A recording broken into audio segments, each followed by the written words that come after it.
என்ன சவுண்டு? இன்ஸ்டாகிராம்ல இருந்தா இந்த வந்துட்டேன். எப்படியாவது அவளுக்கு இந்த வாட்டியாவது புரிய வச்சிருவோம்.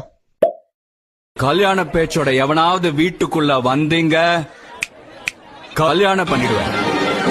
அட பாவி, நடு சாமத்துல கூட ரீல்ஸ் அனுப்பி சாவடிக்கிறாங்களே. ஐயோ, இவரை மறந்துட்டோமே. ஒருவேளை அசிங்கப்பட்டிருப்போமோ? நல்ல வேலை. சரி, இவ்வளவு தூரம் வந்துட்டோம், ஒரு வாட்டி பார்த்துட்டு வந்துருவோம். பக்கம் வந்து பழகடி, நானும் எல்லா அழகவுள். ஐயோ, உணர்ச்சி வசப்பட்டுமே. நான் உன்னை கேட்கவா? கேளு முருகா. நான் கெட்ட வார்த்தை பேசினா ஏதாவது நினைச்சுக்குவியா? ஐயதே. அப்புறம் என்ன, பகல்லையும் போடா படுத்துற, இப்ப நைட்டு கூட வா. ஒழுங்கா பட்டுக்கிறியா? வேலை எடுத்து மூக்குல சொல்லுவா. இந்நேரம் அவ தூங்கிக்கிட்டு இருப்பாள்.